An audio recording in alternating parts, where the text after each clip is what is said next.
Bem-vindo, pessoal, ao 16º episódio do Between Legends. Comigo hoje tenho o nosso convidado, Renato Estevão. Renato, seja bem-vindo aqui ao podcast. Gostaria que falasses um bocadinho sobre ti, de onde é que tu começaste e até agora a tua jornada. Ok. Desde o que me levou a esta jornada pelo mundo e interesse pelo mundo fitness. Então pronto, isto desde jovem, não é?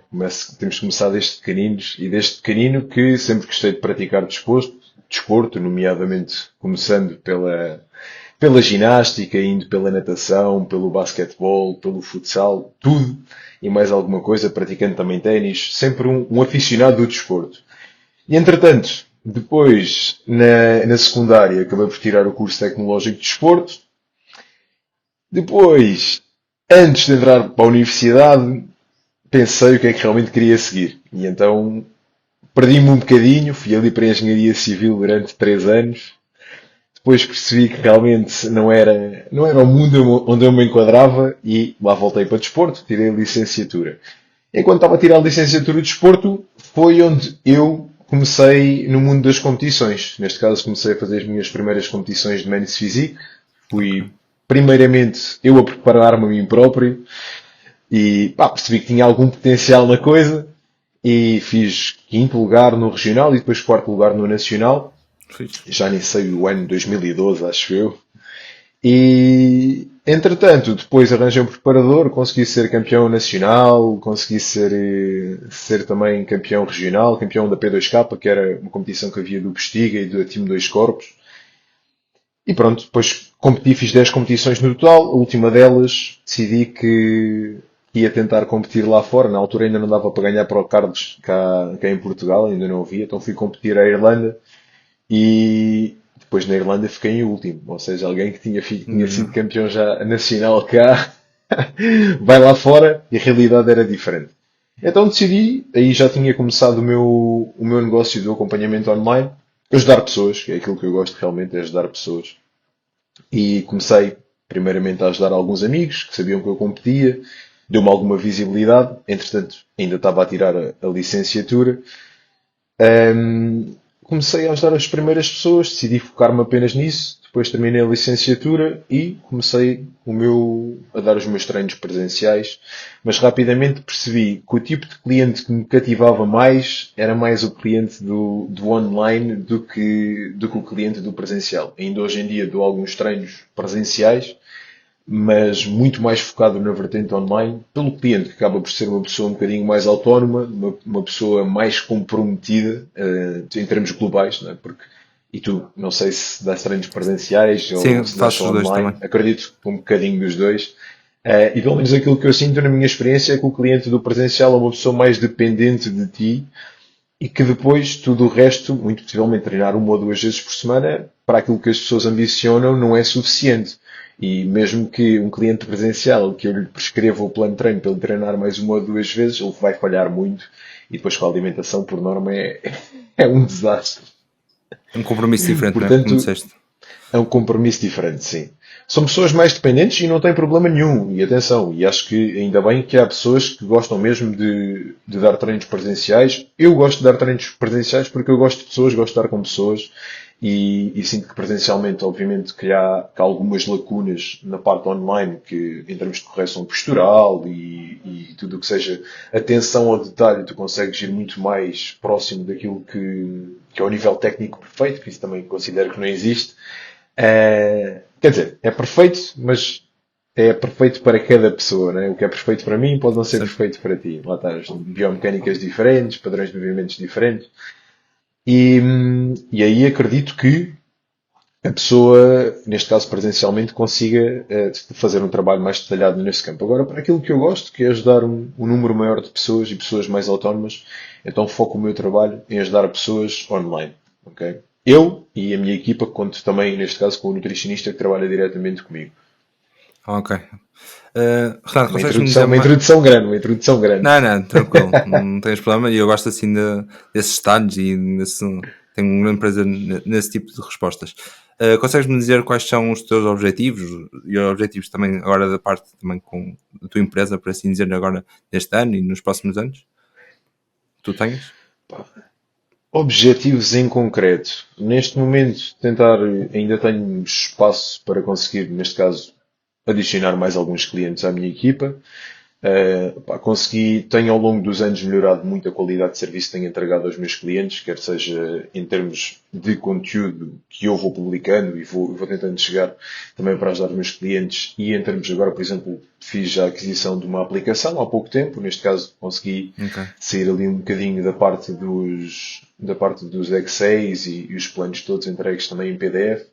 E, entretanto, investi numa aplicação, pronto, para ser mais prático, porque mesmo com o Excel eu sentia muito que os clientes acabavam por anotar tudo no bloco de notas do telefone, e depois só quando chegavam a Ok. casa, mesmo podendo ter o Excel no telefone, né? Mas o objetivo é continuar a tentar chegar ao maior número de pessoas, e eventualmente gostava de expandir a equipa, não é? Sei que é um bocadinho sempre complicado, não é?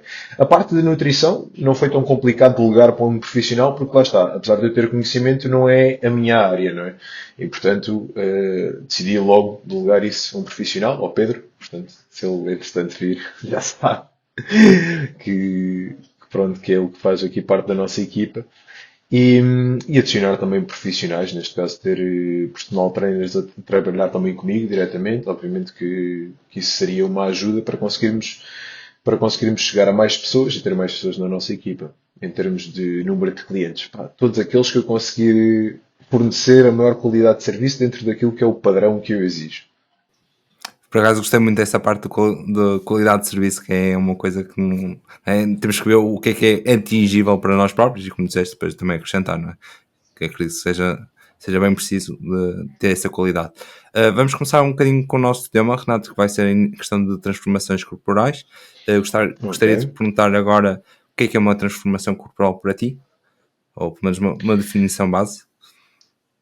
Ok, uma transformação corporal para mim. Uma transformação corporal para mim é, muito sucintamente, um reflexo de uma mudança de comportamentos. É tão simples quanto isso. Ou seja, uma pessoa altera os seus comportamentos, e é essa alteração de comportamentos que vai levar àquele resultado final. Porque há muito mais por trás do que aquilo que nós somos apenas na nossa parte externa, não é? Aquilo que nós vemos exteriormente. E a transformação corporal é sempre reflexo disso. As pessoas muitas vezes querem atingir uma determinada imagem, mas não estão dispostos a passar pelo caminho que leva a essa determinada imagem que ambicionam, não é? Certo? Portanto, eu acho sempre que é um reflexo dos nossos comportamentos, e o sermos consistentes e persistentes ao longo do caminho. Acho que isso é a base de conseguirmos ter uma boa transformação corporal. Consegues-me dizer quais são, na tua experiência de transformações, quais foram os objetivos mais comuns que encontras? São a perda de peso, aumento de massa muscular? Pá, eu diria que em cerca de 70% dos casos são pessoas que procuram perda de peso, 30% dos casos são pessoas que procuram ganhar massa muscular. Há sempre alguns que são fora da norma, né? Pessoas que já tive casos de pessoas que são, que são obesas e que me dizem que querem ganhar massa muscular, né? Ou seja, um processo completamente contraditório. Lembro-me de uma história de um rapaz, pá, eu não sei se aquilo era a sério ou se era a gozar, e depois eventualmente disse que não iria trabalhar com ele porque, pá, não se adequava àquilo pá, que eu profissionalmente estava disposto a fazer. E era uma pessoa que já tinha, neste caso, já era obesa, e queria ganhar massa muscular e queria ganhar mais peso, porque ele estava a dizer que gostava de ser. Pá, era uma luta qualquer. Eu não quero dizer que ele disse que era lutador de sumo, mas pronto, não acredito que fosse lutador de sumo, mas era por causa de um desporto de combate qualquer, e que por isso queria ter mais massa muscular e que compensava-lhe ter mais peso. Pá, eu disse, pá, não. Neste caso, se nós formos colocar em cima da balança a parte da saúde, isso tem de ser sempre. Obviamente que eu sei que o desporto de competição, a saúde nunca está em primeiro lugar, não é? Mas, epá, naquele caso, não. Eu disse, epá, não. Podes procurar outro profissional que te queira ajudar a isso comigo, não vou trabalhar contigo nesse campo, não. Com esse âmbito e esse objetivo, não. E isso é Faz sentido. importante também, não é? Acho que é importante nós, enquanto profissionais, também, pá, não é tudo. Que eu sinto que às vezes, e por ter contacto com vários profissionais, às vezes, se o cliente quer aquilo, ok, então se ele me vai pagar, olha, vamos fazer o que ele está a dizer. Pelo menos a minha maneira de ver as coisas. Isso não pode funcionar assim, nunca pode funcionar assim. Aquela expressão que todo peixe, como é que é? Todo peixe, como é que é? Todo peixe que se apanha é rede. É assim uma coisa assim parecida. Agora está-me a faltar a expressão, mas é assim uma coisa parecida. Não Deixa estou lá, a ver deixa qual é lá. que é a expressão. Ou neste caso estou a ver, mas não consigo também chegar lá. Próxima pergunta que te vou fazer, Renato. Que tipo de avaliações costumas realizar aos teus alunos quando se inscrevem pela primeira vez para perceber o nível de treino, limitações e também em questão de objetivos? Ok, neste caso eu tenho um questionário inicial, não é? Uma anamnese, onde pronto, nós vamos perguntar tudo o que é base, não é? Desde o nome do cliente, altura, objetivo, patologias, histórico clínico, tudo o que se ele tem experiência de treino ou não, pronto, se é iniciante, principiante, intermédio ou avançado.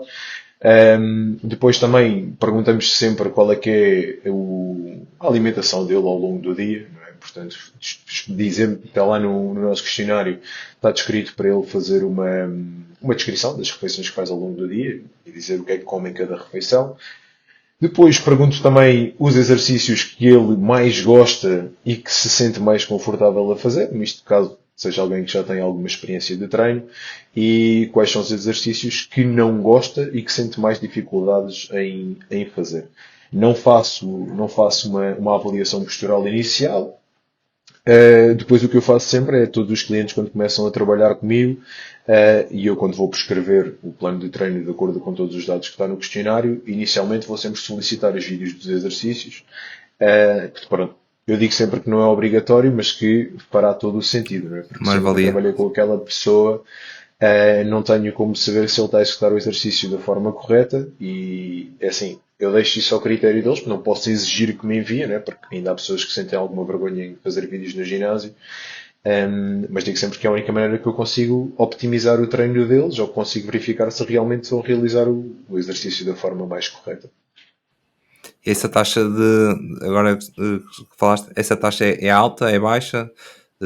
Das De pessoas que te clientes enviam os que vídeos? enviam Sim, sim. é alta, diria que cerca de Boa. 80%. Inicialmente, quando eu comecei a exigir, né, isto já voltando há anos atrás, de quando comecei a trabalhar nesta área, que eu já tinha algumas dezenas de clientes, e inicialmente quando comecei depois a solicitar os vídeos, queria fazer a análise dos exercícios e queria verificar, primeiro, queria analisar a técnica, se estavam a realizar a técnica da forma pretendida, queria analisar se estavam a fazer as coisas com a cadência correta e principalmente com a percepção de esforço que eu pretendo, que é algo que Sim. as pessoas muitas vezes não estão a treinar, mas não estão a ter a percepção de esforço exigida. Né? Numa escala de RPS, se calhar estão ali num 5 e acham que estão a treinar muito próximo, já com dor e com. E obviamente que isso não é a realidade. Então comecei a solicitar por isso. Inicialmente houve alguma resistência, como sempre que há alguma mudança, alguma resistência por parte dos clientes, mas depois, eventualmente, os clientes que trabalhavam comigo começaram a enviar e todos os clientes novos, por norma, pá, eles até agradecem o facto de poderem enviar os vídeos e de ser feita essa análise. Porque é algo que eles, se calhar, associam só à parte do treino presencial e quando percebem que mesmo no acompanhamento online podem filmar-se, podem ter as correções e muitas vezes conseguem tudo aquilo que sejam as suas lacunas em termos de movimentos e mesmo em termos posturais consegue ser corrigido através do computador, que eles conseguem fazer essas correções com aquilo que lhe é dito, ou mesmo com o vídeo, que possam filmar a mim mesmo a fazer o exercício, explicar o que é preciso alterar.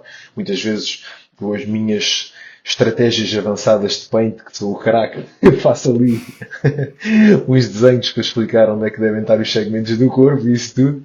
E, portanto, pronto, acho que os vídeos são sem dúvida uma grande mais-valia para o trabalho online. Como é que, de uma forma realista, estabeleces os objetivos de um aluno, sendo perda de gordura ou aumento de massa muscular? Há uma maneira que tu, há uma conversa, há uma estratégia que tu utilizes para delinear uma meta ou quanto tempo é que demoras a chegar a esse objetivo? Ok, então pronto. Eu tenho guidelines muito fixas, ok? E geralmente quando estamos a falar de um processo de perda de peso, normalmente aquilo que eu digo sempre ao cliente, porque as pessoas quando vão perder peso e normalmente têm algum excesso de peso, né? Imagina que querem perder 15 quilos. E uma pessoa que tem, pá, vamos dizer um caso de exemplo, uma pessoa que tem 90 quilos e quer perder 15 quilos, quer ficar com 75 quilos. E a pessoa chega ao pé de mim, quer perder 15 quilos em 2 meses. Vou dizer, não é possível. Pelo menos na minha maneira de trabalhar, não vamos atingir esse resultado em 2 meses. Eu trabalho sempre com um rácio para nós perdermos, quando é um caso de perda de peso, vamos perder entre 0,50% a 1% do peso corporal. Ou seja, estamos a falar de uma pessoa com 90 quilos perder à volta de 450 a 900 gramas por semana. E porquê este intervalo? Primeiro de tudo, porque é a maneira que nós temos de salvaguardar a massa muscular que nós temos no nosso corpo, não é? Portanto, tudo o que seja perdas de acima de 1% já estamos a comprometer, o déficit já é demasiado grande, portanto, já estamos a comprometer a nossa massa muscular. E depois, porque é a única maneira que nós conseguimos traçar um déficit calórico suficiente para garantir que a pessoa, muito possivelmente, vai ter uma boa aderência à dieta a longo prazo. Se nós colocarmos a pessoa com um déficit calórico muito severo, a pessoa muito possivelmente consegue cumprir aquilo durante algum tempo e depois, puf, acabou. Deixa de conseguir cumprir. Sem contar com todos os danos que podes causar a nível metabólico e tudo o que envolve, não é? Portanto, por norma, quando é perda de peso, neste caso aqui, estaríamos a falar de um processo que iria para perder 15 quilos à volta de 3, 4 meses. 4 vezes, apontar mais ali para os 4 meses, não é? E já é bastante bom, Portanto, pelo menos pela minha opinião. sim, e já é mesmo muito bom. E estamos a falar de 4 meses se todas as semanas correrem a 100%. Pois isso é outra história, não é? Ou seja, Claro. 4 meses se não houver a mínima falha, uma única falha em nenhuma semana, em nenhum contratempo. Em 4 meses é muito, muito difícil de não acontecer, não é? Portanto, eu digo sempre às pessoas, perda de peso até atingir um determinado objetivo, se queremos ser realistas, pelo menos um trabalho de 6 meses, menos do que isso. Acho que já tive casos, obviamente, que eu próprio fiquei surpreendido, porque em 2 meses e meio temos um resultado espetacular. Mas isso não é a norma, isso é a exceção. Não é? E nós não nos podemos basear naquilo que é a exceção. Temos de basear naquilo que é real, naquilo que acontece em 99% dos casos, não é? Aquilo que acontece em 1 ou 2% dos casos. E para ganho de massa muscular, esse processo então, esse processo eu digo sempre que é para a vida, não é? Para ganhar Sim. massa muscular é um processo muito, muito complexo e para já para nós termos a real percepção do quanto é que ganhamos de massa muscular, eu digo sempre aos clientes, nós vamos passar por um processo de ganho, para já tento sempre informar a pessoa de que é um processo muito mais complexo e muito mais difícil do que perder gordura, porque as pessoas muitas vezes têm a ideia errada, acham que perder gordura é que é difícil, não ganhar massa muscular é extremamente mais complicado do que perder gordura e muitas vezes digo, se queres ver realmente resultados, muito possivelmente só vais ver alguns resultados após um ano de trabalho. Isto porquê? Porque nós vamos ter de passar por uma fase de massing. Se nós estivermos a falar aqui de fazer uma fase de massing de 8 meses, nem é um massing assim tão prolongado. É um massing ainda relativamente curto, não é? E depois fazemos esse massing durante cerca de 8 meses e depois um cut de 3, 4 meses para fazer as coisas de forma controlada e aí sim nós vamos ter percepção do que é que foram realmente ganhos. Não é? Porque se nós basearmos no aumento de peso que tivemos só no massing, lá está. É água, é glicogênio, é gordura, é muito mais coisas do que apenas massa muscular. Não é? Portanto, perda de peso, ver resultados 6 meses e ganho de massa muscular, ver alguns resultados, nunca nada muito significativo, a não ser que seja alguém. Se for alguém que é iniciante, aí sim, pronto, em um ano já conseguimos ver bons resultados. Se for alguém que já treina há alguns anos, em um ano vamos ver alguns mínimos resultados. Não há fórmulas mágicas, como eu digo sempre. Sim, acredito. E obrigado pela resposta, porque acredito que vá muito mesmo ter com a experiência da pessoa e também a falta de se cada um de uma pessoa está a cumprir a 70% e depois passar a 100, não é? Essa pequena porcentagem da otimização depois também vai fazer uma boa diferença. Renato, eu gostaria também agora de perguntar como é que tu costumas monitorizar o progresso da transformação e que cuidados é que temos a ter para não ficarmos enganados durante esse processo. Basicamente eu trabalho sempre com feedbacks quinzenais, não, semanais, com feedbacks semanais com todos os nossos clientes e nesses feedbacks semanais eu faço sempre a análise do treino, não é? Se está a existir progressão no treino, como é que está o rendimento a nível do treino. Analiso sempre qual é que foi o comprometimento a nível de treinos, a nível de cardios, a nível de comprometimento com a alimentação.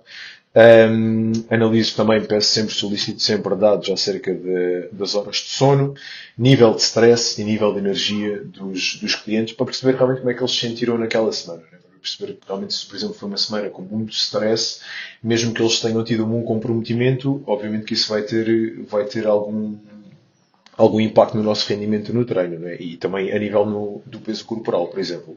Depois, os clientes pesam sempre diariamente para nós termos acesso a um peso médio, ok? Porque acho que é muito mais fidedigno do que apenas uma pesagem. Eu, quando comecei a fazer o meu acompanhamento, na altura, a gente só fazia pesa-te e depois, passado uma semana ou 15 dias, voltavas a enviar a pesagem. Nas meninas, então, se calhar numa semana pré-menstrual ou menstrual, elas pensavam que já tinham ganho ali 1,5 kg, quando na realidade até estavam a perder. E depois através de fotografias. Portanto, eu vou monitorizando através do peso corporal, se está a descer dentro daquilo que eu te referi ainda há bocado, se perdermos entre 0,50% a 1% do peso corporal por semana. Se for para ganhar, por norma, peço ali para ganharmos um bocadinho mais baixo, as percentagens de 0,20% a 0,40%, não é? Porque se formos trabalhar com 0,50% a 1%, vamos ganhar gordura com fartura, portanto temos de trabalhar com um rácio um bocadinho mais baixo em termos de percentagens. E depois vendo pelo aquilo que vou analisando nas fotografias, não é? Porque existem mesmo semanas em que o peso corporal mantém-se praticamente estável, mas tu visualmente consegues perceber, isto claro, numa fase já mais avançada do processo, tu consegues ver claramente que a pessoa está com um percentual de gordura mais baixo, que houve alguma diminuição. Se houver casos, não em todos os casos, mas alguns clientes, peço também o perímetro do pescoço, o perímetro da cintura, mas são poucos os casos em que eu peço isso. Por norma, costumo monitorizar através do peso corporal e das fotografias. Agora, se posso ser enganado, epá, como é que Não, posso ser enganado? eu chegaste a um ponto que inicialmente, depois no final chegaste, que é, por exemplo, em questão das fotos, ou por exemplo, em questão do peso, como tu disseste, pode ser um engano, é isso que eu estava a dizer, pode ser um falso Sim, sim, sim. errado, Sim, sim, sim. um Por dado exemplo, errado. eu trabalho maioritariamente, cerca de 65% dos meus clientes são meninas. E, portanto, nós já sabemos, por exemplo, que em termos de rendimento no treino, já sabemos sempre que aquela semana pré-menstrual e a semana menstrual, por norma, vão ser sempre semanas em que para haver progressão vai ser muito complicado. Os níveis de energia, o nível de resistência, por norma, estão sempre um bocadinho mais baixos. Portanto, nessas semanas eu aviso logo que se o rendimento não foi tão bom no treino, é normal, ok? Não tem problema nenhum com isso. E se nessas semanas o peso corporal, por norma naqueles 2, 3, já depende de menina para menina, não é? 3, 4 dias antes da menstruação, o peso corporal é normal estagnar ou até começar a subir, e até aos primeiros dias da menstruação o peso vai se manter mais elevado e vai dar a percepção que até podem estar a ganhar peso ou que não estão a perder peso, mas depois, a partir do momento em que a menstruação começa a aproximar-se do final, o peso vai se aproximando daquilo que é realmente o peso real. Entendes? E a diferença entre aquela semana e meia pode ser uma diferença de 1 kg deste dia para este dia, mas que no meio o gráfico fez isto, não é? Ou seja, houve ali dias em que Certo. parecia que estava a subir e depois aqui, sim, isto é o peso real. Entendes? Portanto, eu tenho isso em atenção e tento passar isso sempre às clientes para elas também perceberem que aquilo que está a acontecer é perfeitamente normal. Certo, certo. Era isso que eu queria que dissesses, por assim dizer. E obrigado. Ok. Vou agora à nossa próxima pergunta, que é como consegues relacionar e adaptar às dificuldades que encontram na transformação? Isto pode ser bastante abrangido, esta pergunta, mas como é que tu tentas conseguir relacionar-te com as dificuldades das pessoas? Normalmente tentas por chamada, por conversa, estou a dizer assim mais de Ok, então pronto. diálogos, Eu por assim dizer. sim, pronto. No meu feedback semanal, que foi aquilo que eu te disse que era aquilo que eu pedi aos clientes que enviassem todas as semanas, eles enviam uma avaliação física, que eu te disse que tinha todos aqueles parâmetrozinhos, e depois eu não faço vídeo, mas eu digo sempre que é o meu podcast para com eles, mas é um podcast Ok. que sou só eu a falar, ok? E neste caso, pronto, eu faço um áudio para todos os clientes, onde vou falar um bocadinho sobre a semana, sobre aquilo que correu bem, aquilo que correu menos bem, os pontos que nós temos de melhorar e depois faço algumas perguntas relativamente ao que é que o cliente sentiu naquela semana, quais foram as principais dificuldades. E eu tenho lá mesmo no próprio questionário dificuldades relacionadas com o treino e dificuldades relacionadas com a dieta. Muitas vezes eles vão colocar dificuldades que sentiram, por exemplo, relacionadas com o treino em determinados exercícios. Eu posso já ter analisado o vídeo e, portanto, sei correlacionar o vídeo com a dificuldade que o cliente está a relatar, ou então vou solicitar que o cliente me envie novamente o vídeo para eu conseguir analisar aquele exercício. Por exemplo, relacionado com o treino e com a progressão.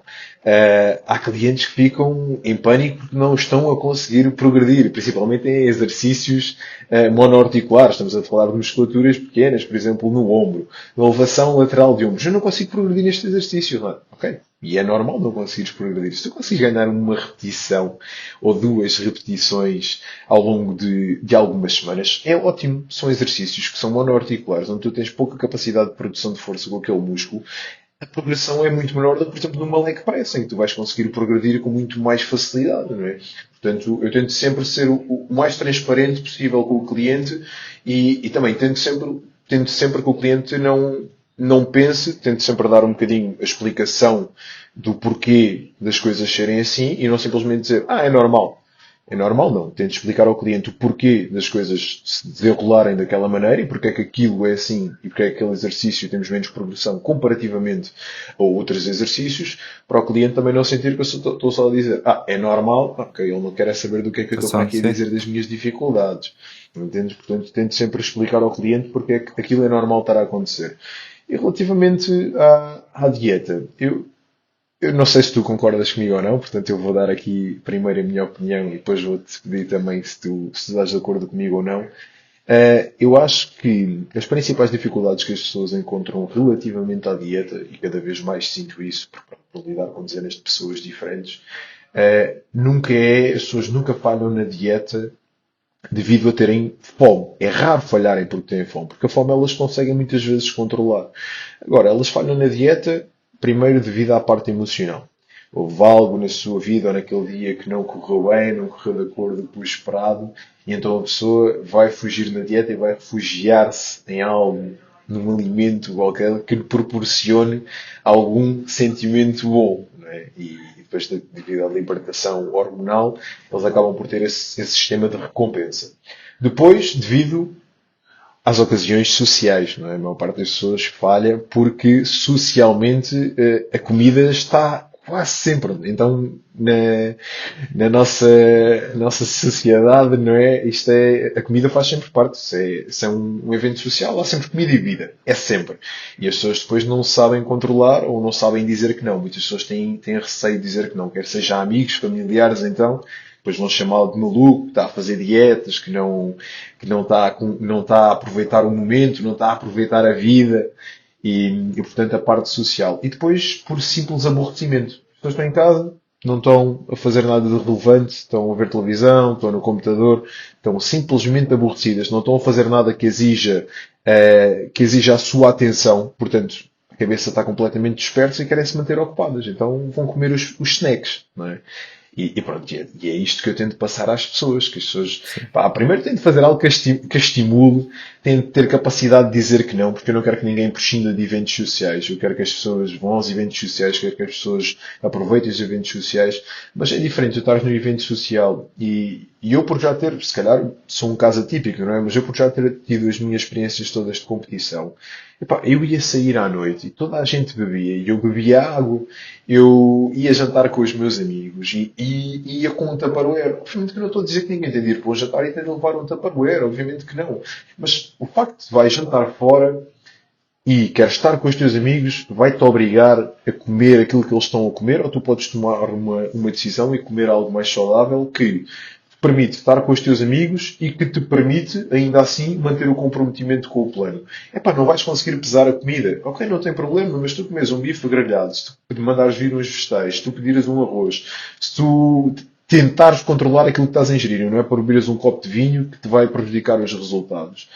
eu acho que é muito mais viável fazeres isso do que estás depois a semana toda a correr atrás do prejuízo só porque não conseguiste ter o controlo naquela situação e decidiste fazer o frete aos teus amigos e comer aquilo que eles estavam a comer, que é para não te sentires deslocado do grupo. Não é?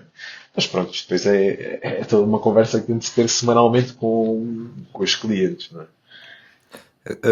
Obrigado por essa explicação e agora também se puder eu dou o meu feedback também, portanto, Sim, sim, a sim. nível de conversa já estive aqui com alguns nutricionistas que também deram muito desses exemplos e acredito que também tenha razão que acaba por não ser só em questão, não é propriamente fome, porque se um plano bem feito acaba por que o atleta não passe fome, mas agora enquanto tu falavas, fizeste-me lembrar dois casos. Tem um caso de um aluno meu que ia passar o ano novo fora, em casa com uma namorada, e pá, eu disse: estas são as tuas primeiras férias, não vais levar a balança. Ele: não, tem que levar a balança, vai a balança. Pá, são 2 dias, tipo, diverte-te, tipo, percebes? Tipo, é novo, tipo, tranquilo.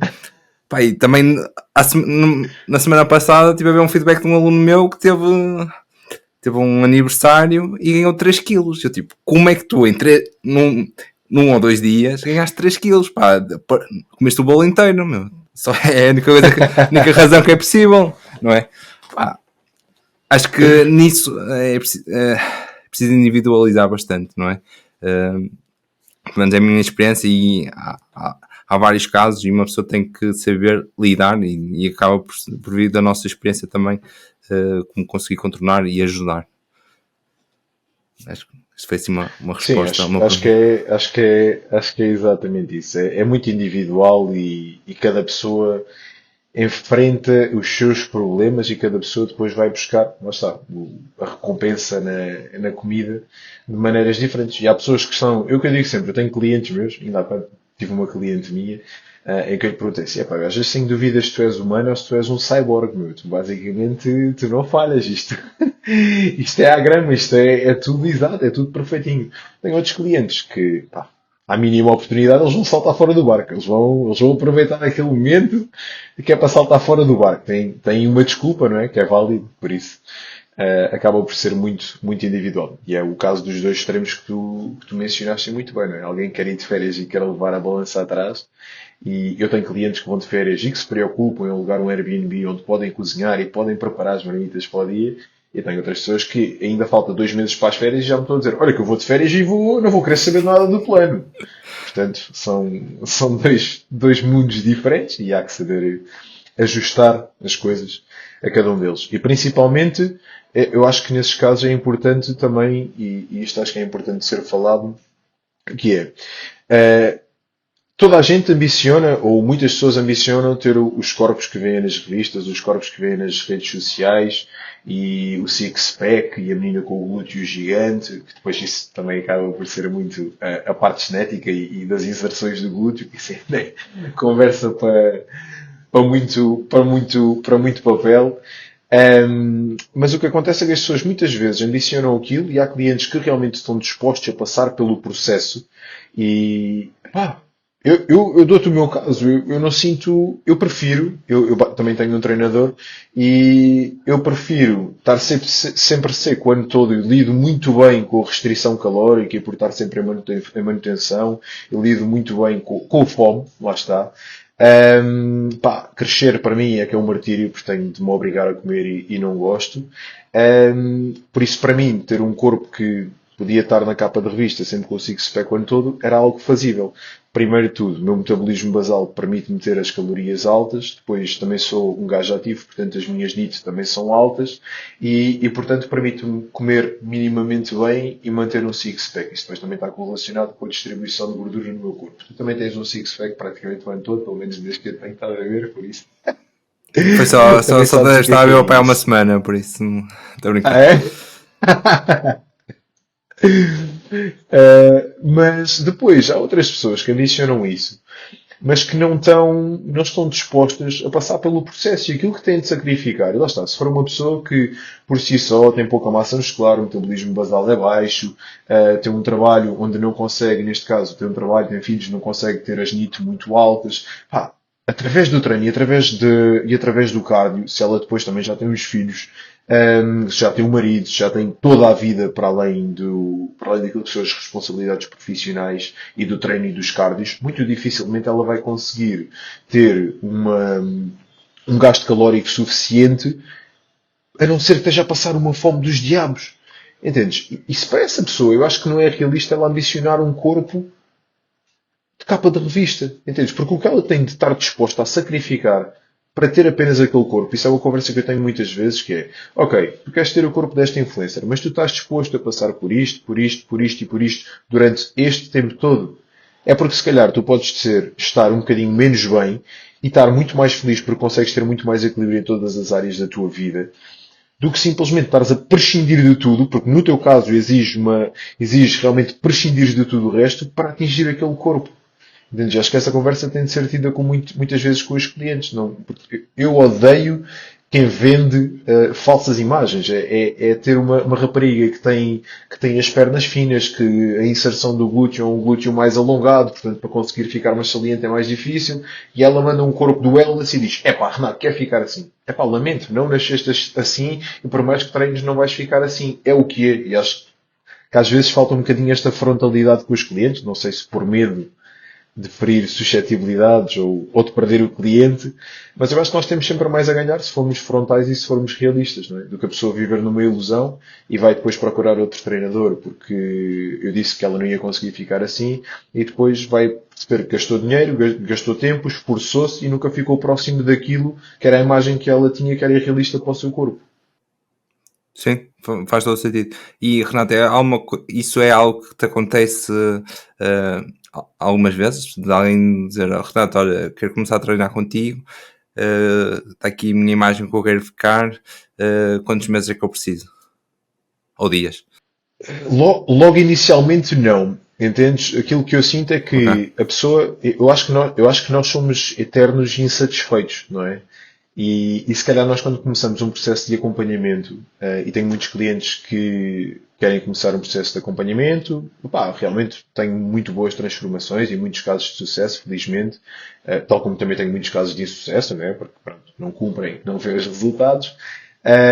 Mas as pessoas depois atingem o objetivo e ficam, obviamente, orgulhosas daquilo que conseguiram, mas querem mais. E a partir daí é que começa aqui a surgir alguns problemas, porque depois a partir daí já vão querer partir para talvez algo que seja irrealista para aquilo que é a sua realidade.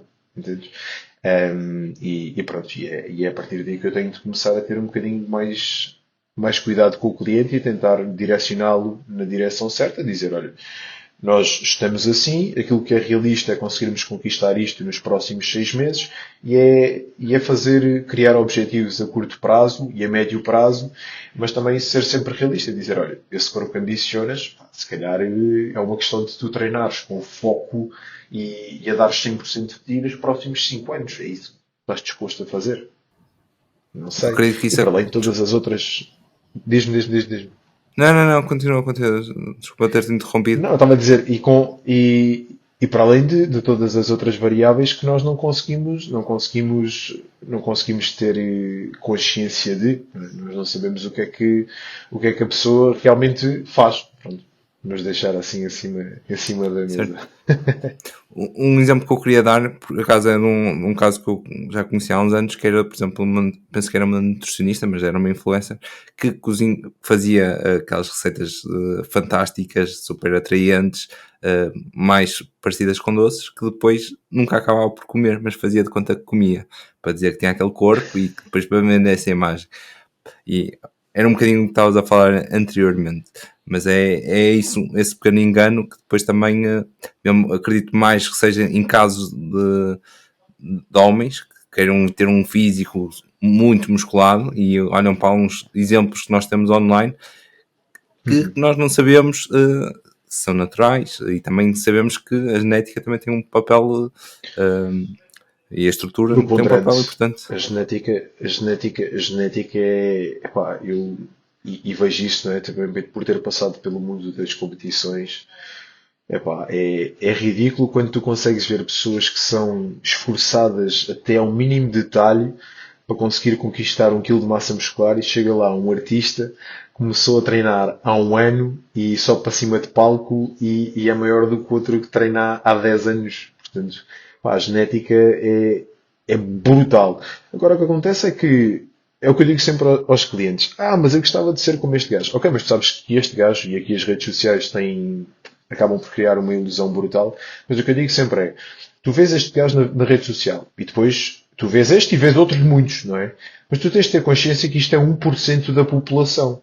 Ok? Isto é 1% da população que é abençoada geneticamente, que tem este corpo, porque tu, diz-me uma coisa, tu quando andas na rua, quantas pessoas é que tu vês destas? Muito possivelmente ainda não viste nenhuma. Tu achas que isto é normal ser assim? Não é normal ser assim. Isto é um exemplo que tu vês na internet e que parece. Porque na internet a gente, aquele 1% parece que é exponencial, não é? Parece que só há pessoas assim, não é? Não há pessoas normais, é tudo assim. Porquê? Porque o próprio algoritmo ele vai a fazer com que essas pessoas que não são normais, que são fora da norma, sejam aquelas que aparecem às pessoas que andam lá no Instagram a ver recorrentemente, não é? Porque as outras pessoas que são pessoas normais nem aparecem. Não vão aparecer para o público em geral. E pronto, isso acaba por criar uma ilusão. E depois é o que tu disseste, tem a ver com a própria estrutura do corpo. Não é? E depois, por norma, eu, por exemplo, falta no meu caso, eu gosto de falar no meu caso, porque depois também dou esse exemplo aos clientes. Epá, eu também gostava de ter um peito que fosse uma prateleira gigante.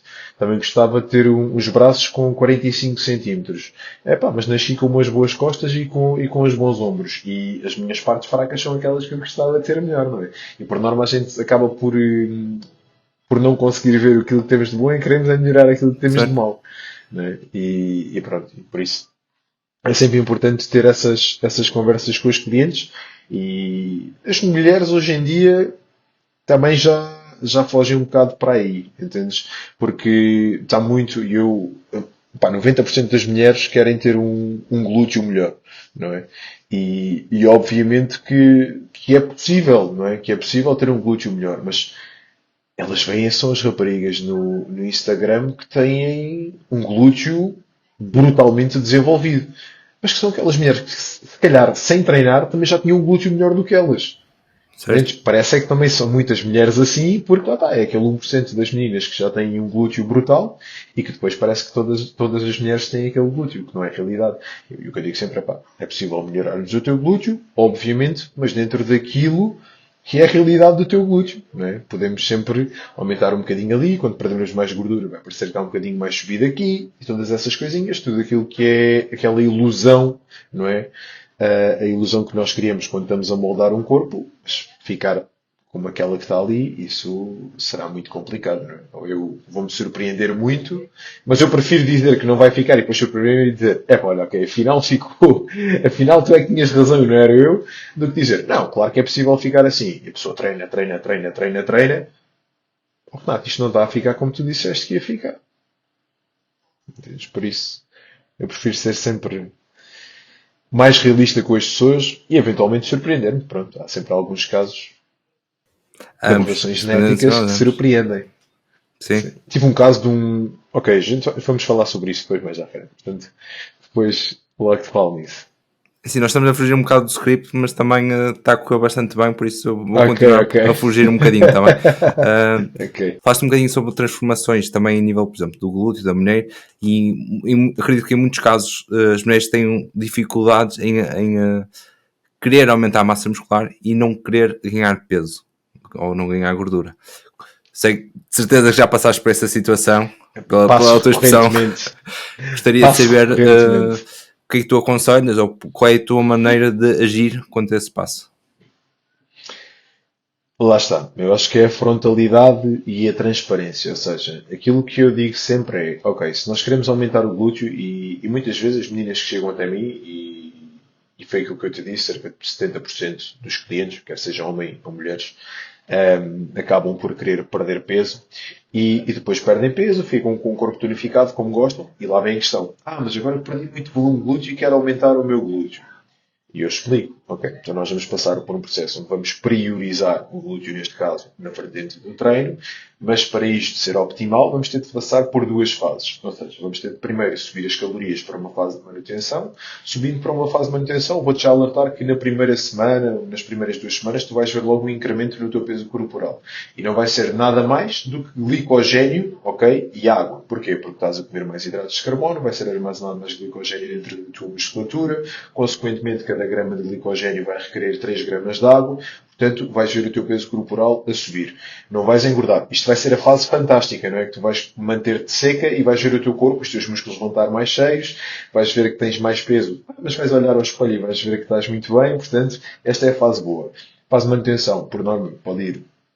Normalmente aponta ali para cerca de 4 semanas, mas pode ir entre 3 até 6 semanas, vai depender muito, lá está, daquilo que nós vamos vendo ao longo da semana. Depois vamos passar para uma fase de máximo. Não existe ninguém, não gosto de dizer ninguém, mas 99% das pessoas que passam por uma fase de máximo, para ganhar massa muscular, nós temos de estar dispostos e a aceitar que vamos ganhar também massa gorda. Ok? Vamos ganhar massa gorda, vamos ficar mais tapados. Aquilo que eu te posso prometer é, se tu estiveres disposto a seguir durante estes meses este caminho, tu já tens provas de que nós, fazendo a dieta e o treino e os cardios tudo de forma assertiva e sempre de forma consistente, conseguimos ficar tonificados. Portanto, aquilo que eu te prometo é, vamos ganhar alguma massa, vais passar eventualmente por uma fase em que não vais gostar tanto de ver ao espelho, portanto aí aproveitamos talvez mais uma fase de inverno, em que a pessoa deixa de andar tão despida, com tão pouca roupa, uma fase em que está mais tapada, não vais gostar tanto de ver ao espelho, porque vais estar com o percentual de gordura um bocadinho mais alto, mas depois prometo, quando chegares ao verão, vais estar numa condição semelhante à que estavas anteriormente, mas que o teu glúteo já vai estar um bocadinho maior. Pronto. Mas é um processo que tem de ser passado, porque se não for assim, pá, nós podemos ficar em calorias de manutenção. Há estudos que mostram que nós conseguimos ter realmente incremento na massa muscular ficando em calorias de manutenção. É pá, mas são incrementos mínimos. É aquilo que se calhar irias ganhar com 2 meses de máximo, ganhas em mais de um ano de estar em manutenção. Não é? Portanto, é explicar isto às clientes. E há pessoas, lá está, há clientes que estão dispostas a isso, há outras meninas que dizem, ok, não se tem que passar por essa fase. Porque depois também tem a parte psicológica, não é? Epá, eu prefiro ficar como estou porque gosto de me ver assim, mesmo que o glúteo não esteja exatamente como eu pretendo, mas eu prefiro ficar assim como estou do que estar a passar por uma fase em que sei que vou estar com um percentual de gordura mais alto, vou ficar desmotivada, não vou gostar de mim e muito possivelmente até me vai fazer desistir do processo. Entendes? E há meninas que têm essa consciência e preferem manter-se ali em manutenção. Por norma, consigo sempre puxar ali um bocadinho mais as calorias, até um bocadinho acima da manutenção, até para estimular ali a parte metabólica da coisa, para não ficarmos sempre ali muito, muito próximos de transitar para aquele, porque basta ter um dia mais ativo se estivermos em manutenção. Já estamos em déficit calórico, não é? Portanto, Sim, sim. ficar sempre ali um bocadinho mais acima.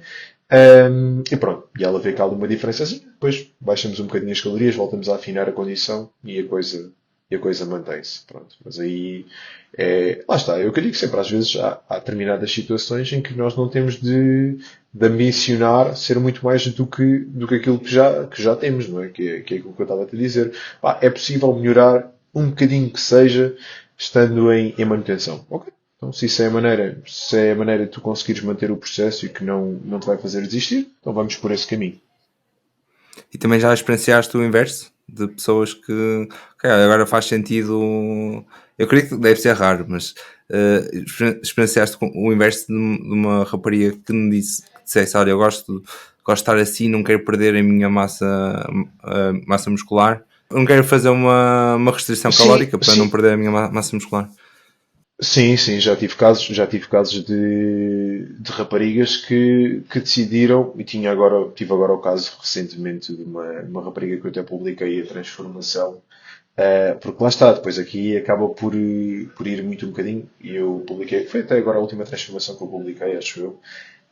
Epá, e ela realmente aquilo foi em muito pouco tempo, um mês e meio, ela conseguiu logo baixar o seu percentual de gordura e em termos de peso nem baixou muito, entendes? Ela basicamente perdeu se calhar ali 1,5 kg, 2 kg, mas realmente a zona, por exemplo, do abdômen, ela teve muita facilidade em baixar ali a zona de gordura no abdômen, lá está, devido à distribuição da gordura, e por norma as mulheres devido à parte hormonal acabam por acumular mais gordura ali na zona posteriores das coxas, glúteos, e não tanto na zona da barriga. Ou seja, quando a gente começou a perder, ali o abdominal ficou logo definido. Ela tinha as curvas do corpo bonitas. E eu, ok, olha, vamos continuar aqui. Isto vai ficar uma transformação do caraças. Depois tu também começas, isto vai dar um boom brutal. E ela disse-me, olha, Renato, está bom, eu não quero perder mais peso.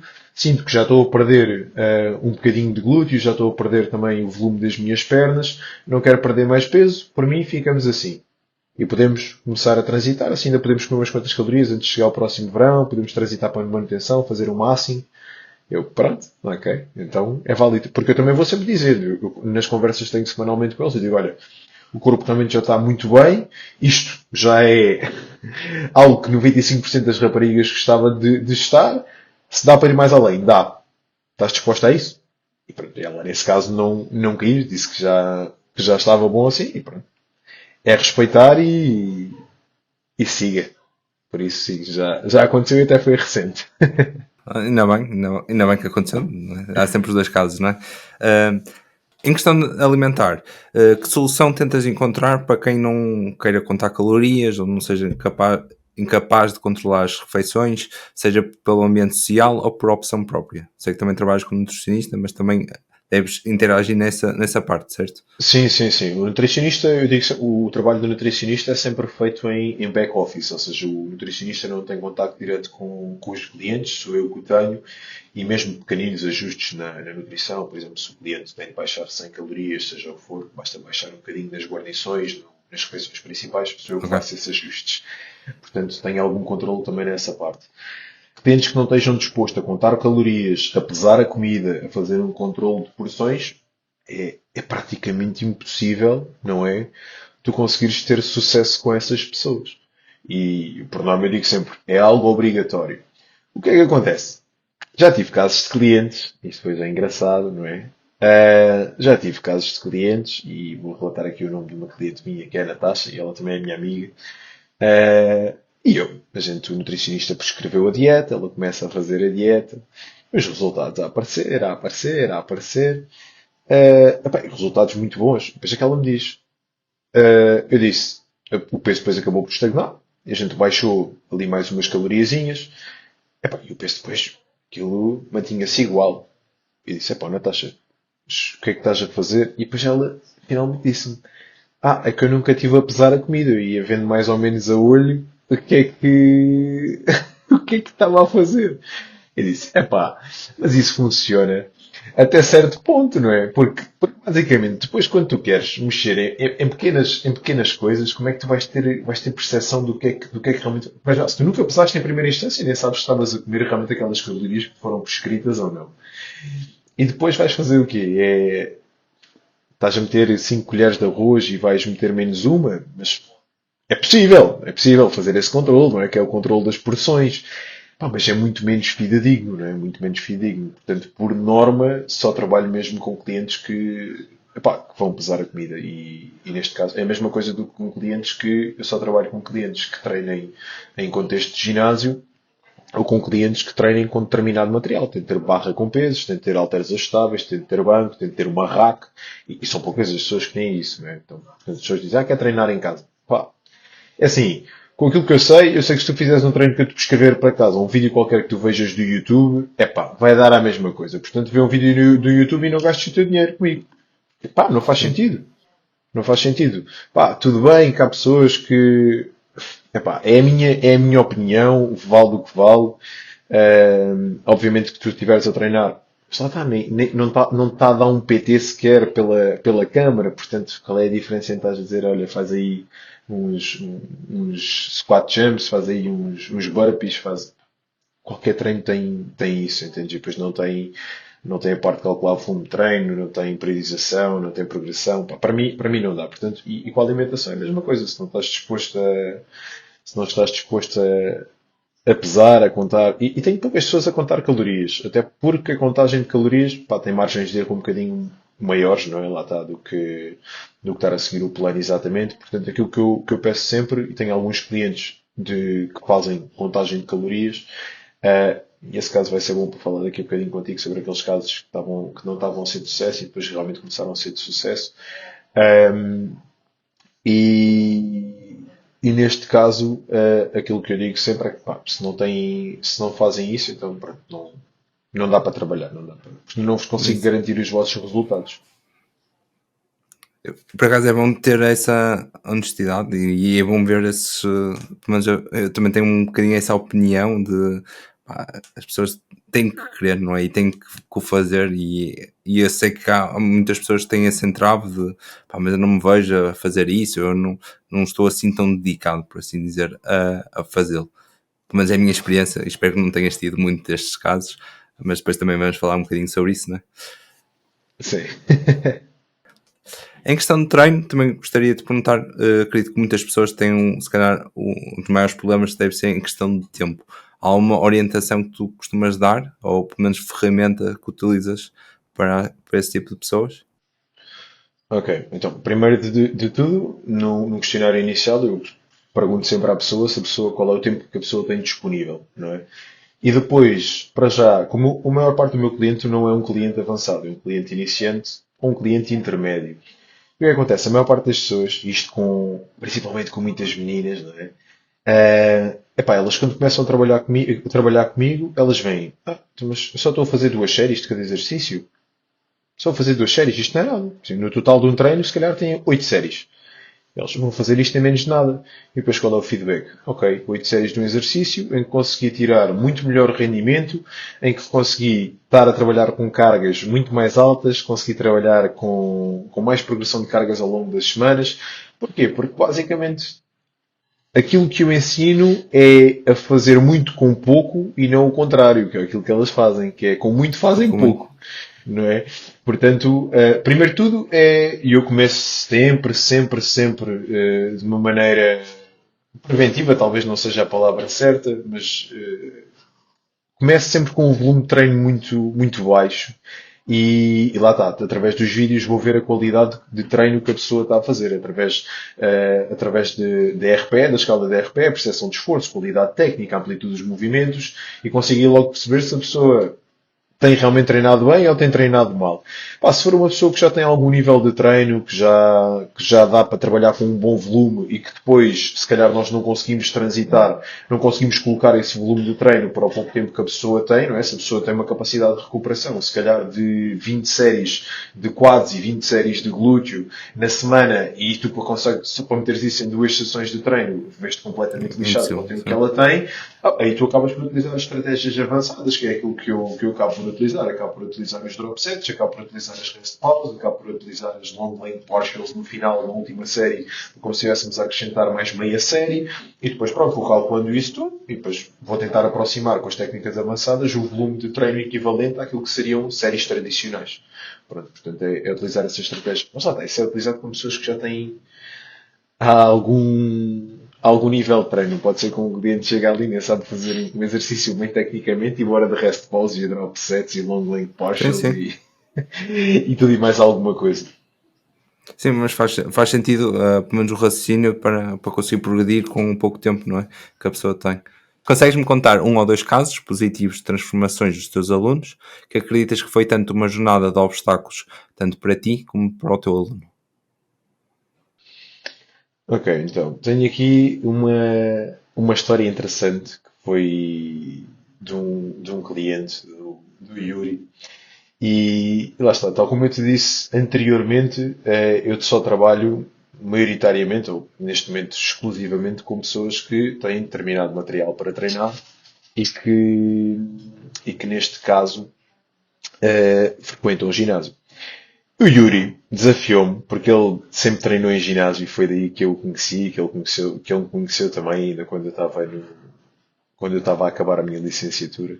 E depois foi seguindo o meu trabalho e decidiu que queria trabalhar comigo. Mas o que é que foi que ele me disse? Renato, eu estou farto de ginásios, eu não vou meter o meu pé mais em ginásios e, portanto, eu costumo treinar calistenia e tenho aqui um conjunto de halteres.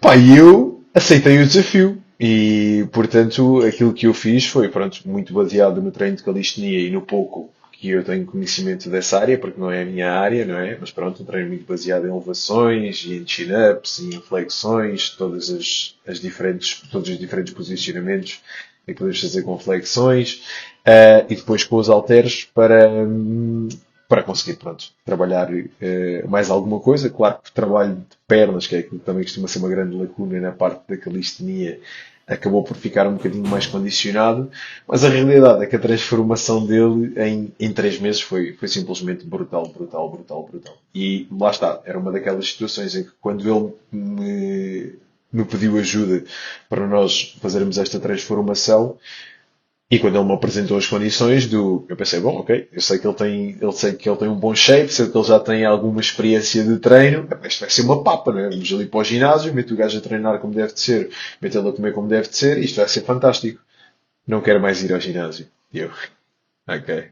Olha, pronto, é um desafio. E pá, felizmente correu muito bem.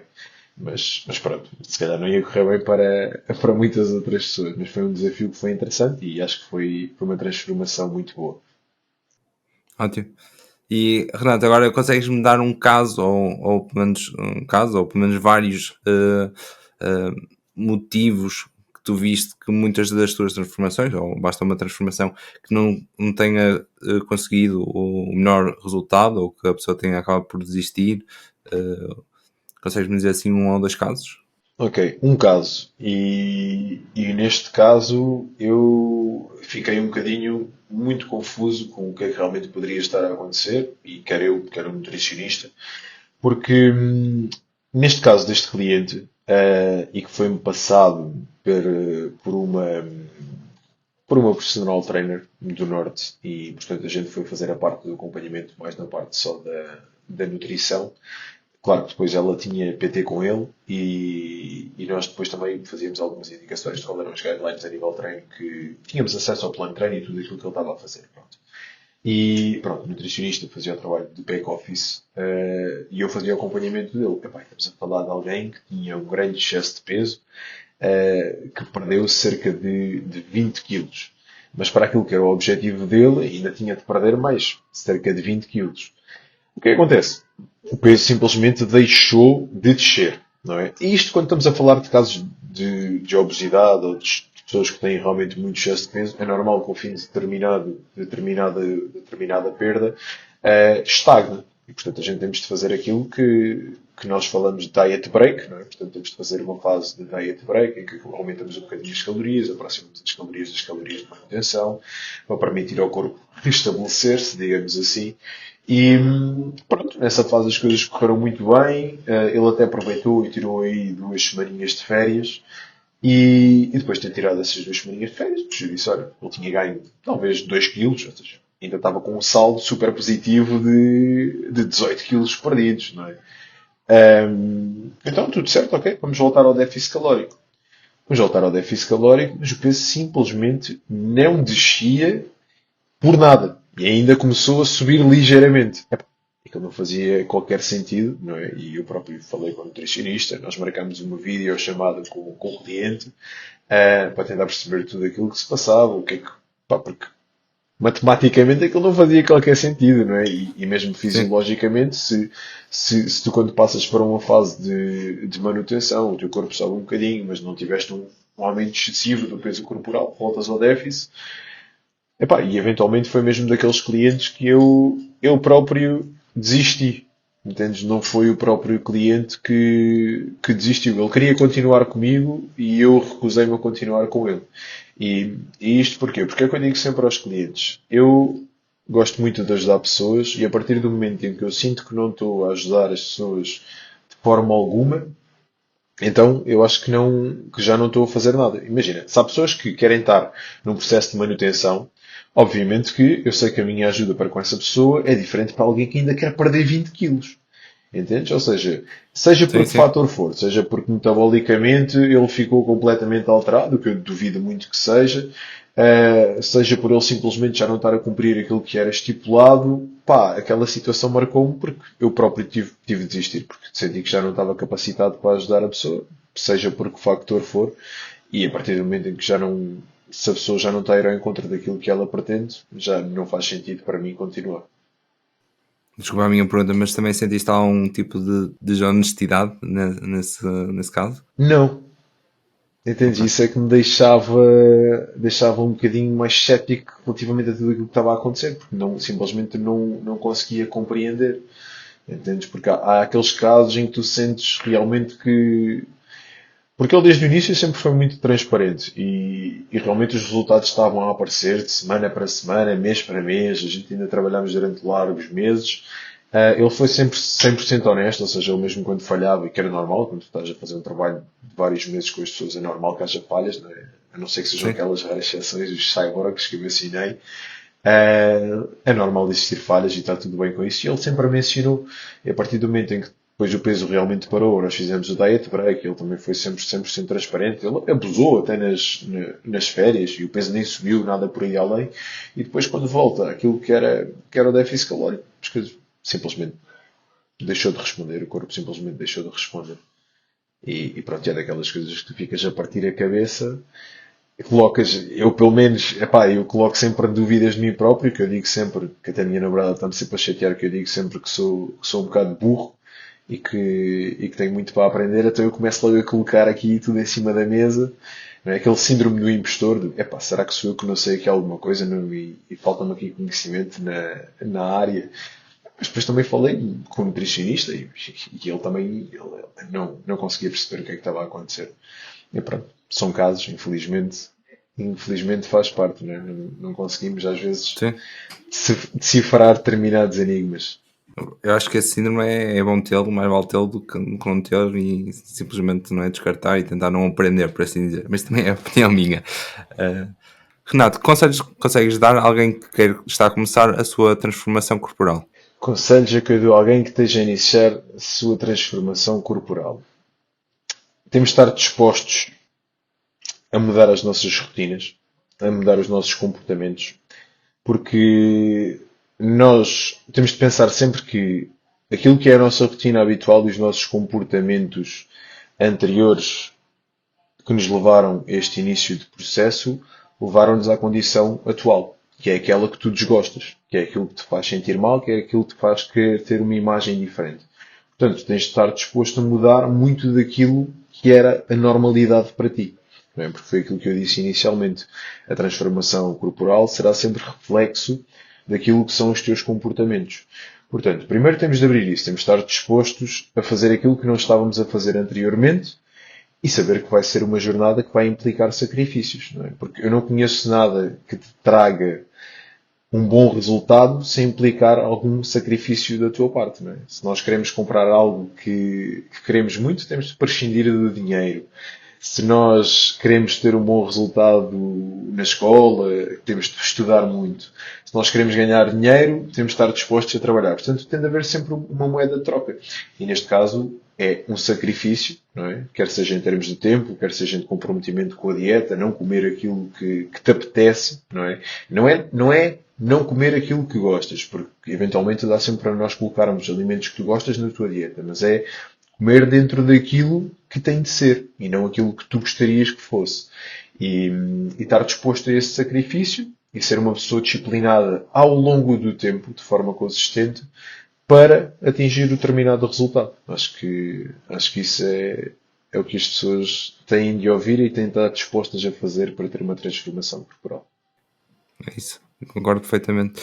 E gostaria de, pelo menos é uma opinião que eu tenho, e gostaria de saber a tua opinião quanto a ela, que eu acredito que também nesse processo inicial temos nós como profissionais garantir que a pessoa também não está a dar passos muito grandes, que os passos pequenos acabam por ser mais importantes do que dar passos muito altos. Estou a falar, por exemplo, em nível de treino, por exemplo, frequência semanal de treino, estamos a falar de exclusão a nível de ambiente social, como também a nível alimentar.